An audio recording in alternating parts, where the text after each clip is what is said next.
샬롬, 하나님과 동행하는 새벽기도회 달라스 임마누엘 교회 권성철 목사입니다. 오늘 하루도 하나님과 동행하며 풍성한 은혜를 누리시는 저와 여러분 되시길 기도합니다. 오늘 말씀은 출애굽기 40장 34절에서 38절까지의 말씀입니다. 구름이 회막에 덮이고 여호와의 영광이 성막에 충만하매 모세가 회막에 들어갈 수 없었으니 이는 구름이 회막 위에 덮이고 여호와의 영광이 성막에 충만함이었으며 구름이 성막 위에서 떠오를 때에는 이스라엘 자손이 그 모든 행진하는 길에 앞으로 나아갔고 구름이 떠오르지 않을 때에는 떠오르는 날까지 나아가지 아니하였으며 낮에는 여호와의 구름이 성막 위에 있고 밤에는 불이 그 구름 가운데 있음을 이스라엘의 온 족속이 그 모든 행진하는 길에서 그들의 눈으로 보았더라. 아멘. 할렐루야. 하나님의 말씀입니다. 출애굽기는 하나님의 영광이 회막에 충만하다라는 것으로 마무리하고 있는 것을 보게 되죠. 이스라엘 사람들은 하나님이 자신들과 함께 하시며 하나님의 영광이 충만하다는 것을 어떻게 이해하고 알 수 있었을까요? 성경을 보니까 구름이 회막에 덮이는 것을 보면서 이스라엘 백성들은 하나님의 영광이 임재하는 것을 볼 수 있었고 이해할 수 있었다라는 거예요. 이스라엘 백성들이 행진할 때와 멈출 때를 어떻게 정하고 있습니까?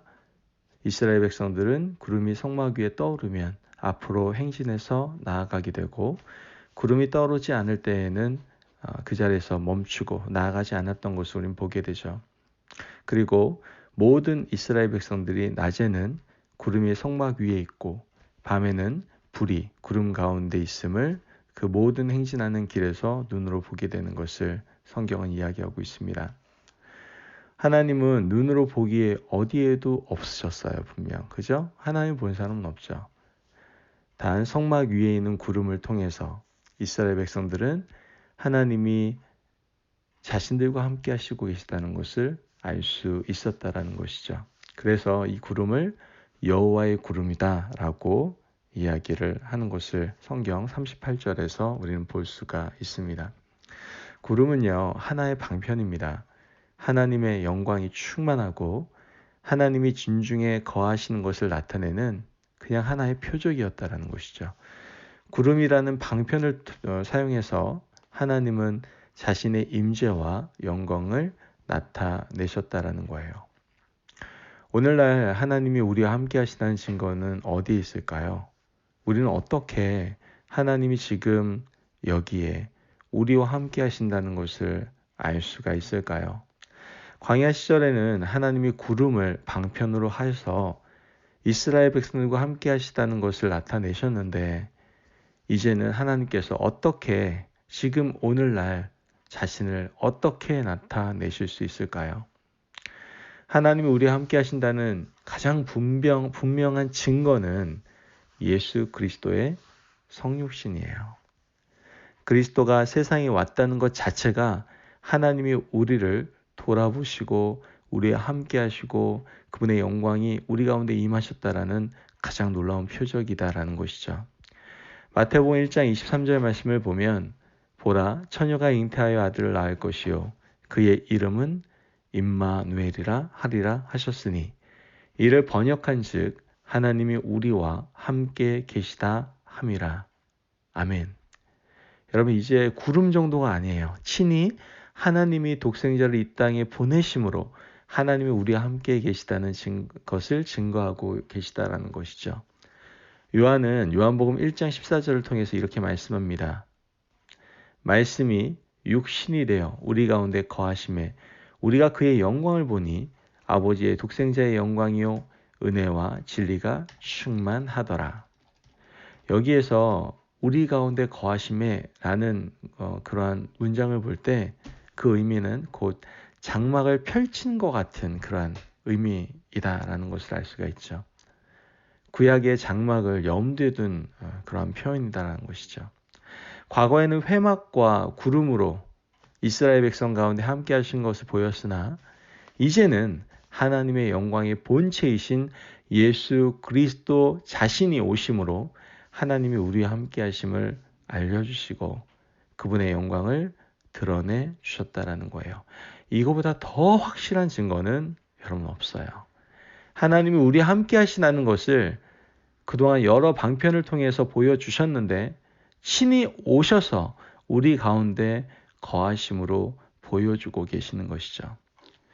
그리스도의 성육신은 하나님이 우리와 함께 하신다는 것을 알리는 그러한 방편인 동시에 그 자체가 실체이시다라는 거예요. 이것보다 더 분명한 증거는 있을 수가 없다라는 것이죠. 이것보다 더 확실한 하나님의 영광, 그 임재를 우리가 경험할 수가 있겠습니까? 그럼에도 불구하고 사람들은 이것을 볼 눈이 없었어요. 대부분의 사람들은 이 하나님의 임재와 영광을 알아보지 못했다라고 성경은 분명히 얘기합니다. 요한복음 1장 5절 말씀에 빛이 어둠에 비추되 어둠이 깨닫지 못하더라. 이것은 얼마나 인간이 하나님과 멀어져 있으며 하나님에게 등을 돌렸고 또 고의로 진리를 거스려 거짓에 속하였는지를 잘 보여주고 있는 것이죠. 이러한 모습은 우리 가운데 오신 예수 그리스도를 못 박아서 세상 밖으로 추방한 데서 우리는 잘 볼 수가 있죠. 하나님이 보낸 자를 십자가에 못 박고 세상 밖으로 어떻게 해요? 추방해버린 겁니다. 버려버린 것이죠. 이것이 인간 내면의 실체고 우리의 실상입니다. 그렇다면 우리는 소망이 없는 겁니까? 함께 하신 하나님은 이러한 사람의 인간의 거부에도 불구하고 지속적으로 인간을 사랑하시며 또한 인간을 향한 하나님 자신의 뜻을 이루시는 것을 보게 됩니다. 오순절날에 임한 성령은 예수님이 예언한 메시아이고 구주가 되신다는 것을 증거하고 있고요. 그 자신의 임재가 하나님의 임재의 증거임을 가르쳐주고 있음을 알 수가 있게 되죠. 사도행전 3장 16절에 너희는 너희가 하나님의 성전인 것과 하나님의 성령이 너희 안에 계시는 것을 알지 못하느냐. 아멘. 고린도전서 12장 3절에도 성령이 아니고서는 누구든지 예수 그리스도를 주라 하실 수 없으며 라고 말합니다. 우리는 성령이 거함으로 하나님의 자녀가 된 것이다라는 거예요.